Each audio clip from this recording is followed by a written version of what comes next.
Say hi. Sorry.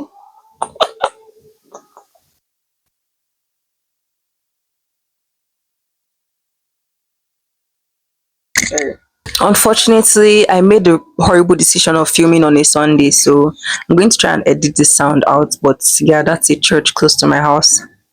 One day we are going to sit down and talk about the noise pollution that is Christianity, but that is not today.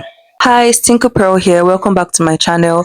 Today I'm going to be talking about a topic that has been on my mind for a very long time as it happens. And this topic is very important because it has to do with existence and the urgency and desperation of living authentically as a person. And that topic is on contradictions and existing between contradictions. Now, personally, one of my biggest struggles in life growing up was feeling like a hypocrite, and not because I was someone who went back on my words, but just because sometimes I would relate or identify with a certain experience, and I'll find myself eventually identifying with an experience that was deemed or regarded as the opposite end of the spectrum, and it always made me feel like I had been telling lies in a way. This might be due to moral scrupulosity, OCD, but yes, that was my experience. It always have me feeling like I was lying or pretending, or one of those experiences or identities I related with was a lie, while the other one was the truth. And as an adult now, I'm going to learn, I have learned to some extent that contradictions are possible. It's possible to hold space for two different opinions, right? For example, you can be a person who craves really deep interpersonal relationship and also be someone who is not necessarily well equipped to have that, who doesn't know how to handle friendships, who doesn't know how to interact with people. Can be someone who craves to be your most authentic self while still being someone that masks heavily and is scared to put yourself out there and be yourself. Like, those two truths can exist at the same time without you necessarily having to antagonize yourself for the negative part of things. Because I feel like one of the things humans do is that we tend to think in binaries, right? Everything comes in twos: zero, one, male, female, good and bad, day and night, da da da. Like, everything always tends to have one end that is viewed as positive or good, and one end that is viewed as negative or bad. So because of this, our own interactions with other people and with ourselves, it's now very black and white and very polarizing, in the way that a person is either good or bad. Like, someone could be your best friend forever and then they do one thing to hurt you, and their entire identity in your eyes is shifted to bad or horrible. And sometimes with ourselves too, I feel like this creates a kind of relationship where there's no grace or space to basically exist between the spectrum, because we're trying to force ourselves into, and other people into, these black and white boxes. We forget that there's an entire spectrum of colors that exists between.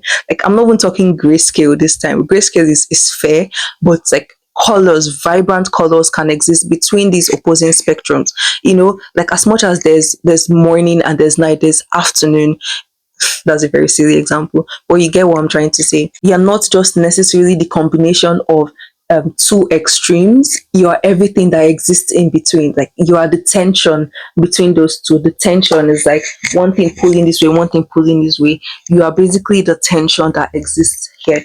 And I wanted to talk about this earlier using I Love Boosters, which is a film I watched recently that stars Kiki Palmer. It's a really lovely film. I have a lot of thoughts on it, but this is not what I'm here for. And I have talked about it with a few people, but it mentioned this concept of thesis, antithesis, and synthesis. And first of all, I'm going to say I am not a philosopher. It's like a philosophy concept that was introduced by Hegel, I think either in the 18th or 19th century. I don't really know a lot of details. I tried doing some deep dive, but I found out there was a lot of controversy or opposition regarding the concept and how it has been used over the years.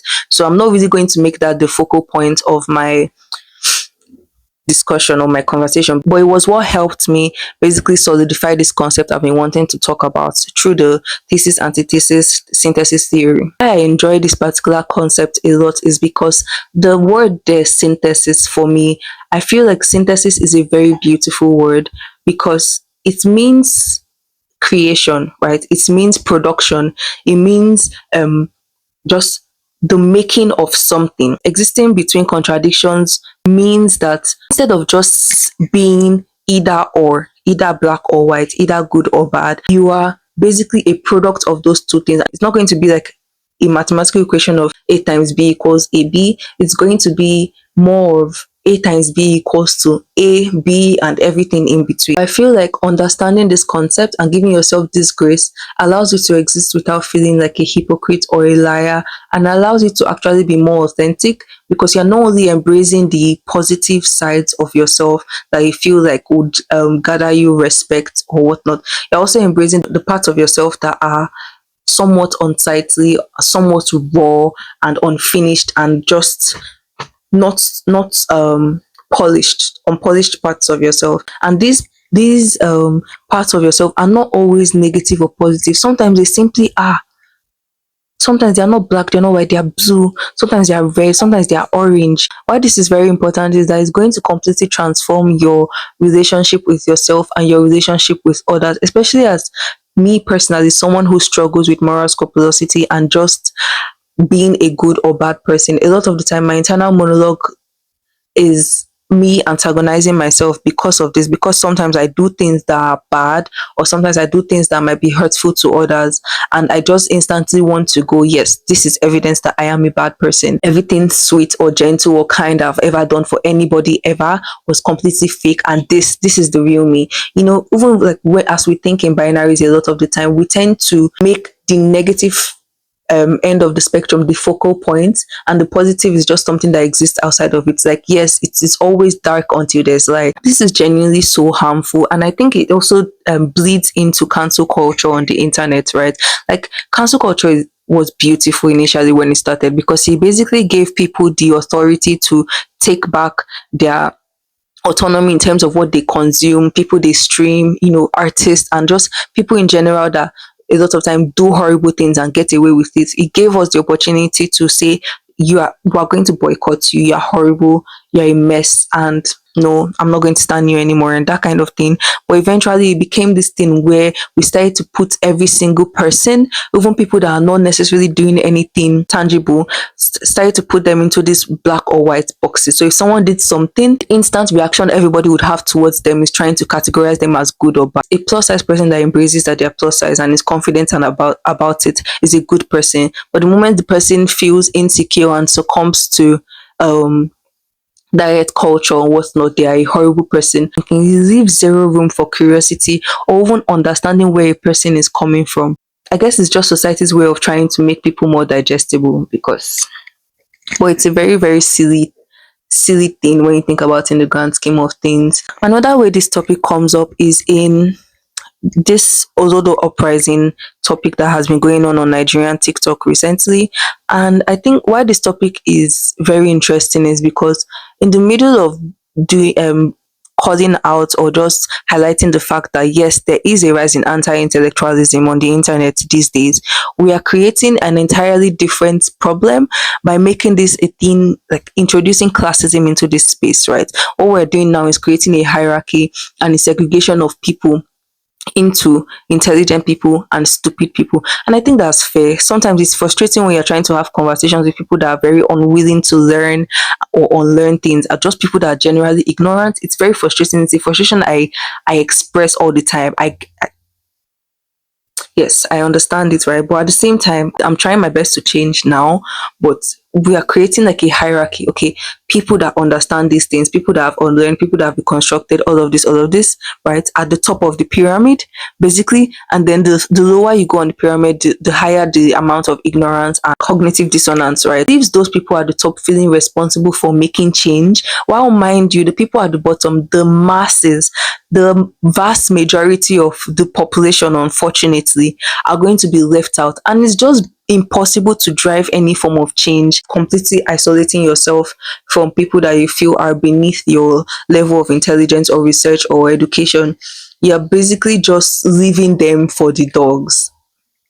How is there going to be change? It's not going to happen. I've been thinking of a way that we can rephrase this entire conversation without necessarily being demeaning, because a lot of the time people just self-identify as intellectuals, people self-identify as belonging to the top of the pyramid, even if their mindset are very much on the bottom. People just self-identify as, yeah, Every single person is talking about olodo uprising, even people that have not necessarily deconstructed anything, people that haven't necessarily done any form of research, people that haven't, put in the effort to actually change or unlearn things or look at the system differently, identify as intellectual. So what do we do in that position? How is change supposed to occur? Please, somebody should tell me.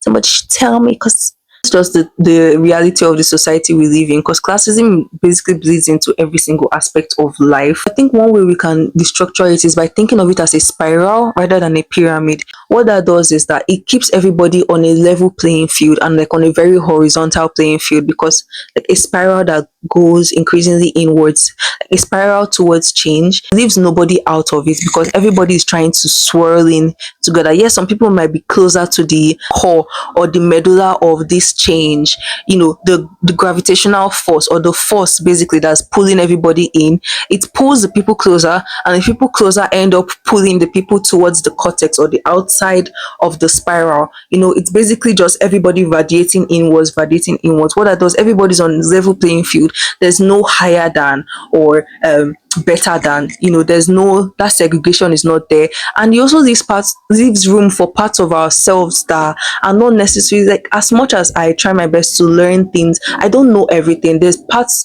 or topics where I'm ignorant, and categorizing myself, or you categorizing yourself as simply top of the pyramid, it basically absolves you of any need or any curiosity to learn more and learn more, because you feel like you have already arrived at the top. Already at the top, you're already an intellectual, you already know, you're already well educated. There's room for you to learn more things, room for you to deconstruct more things. You can never really be done. It's like a process that goes on forever and ever. Like the spiral just continues.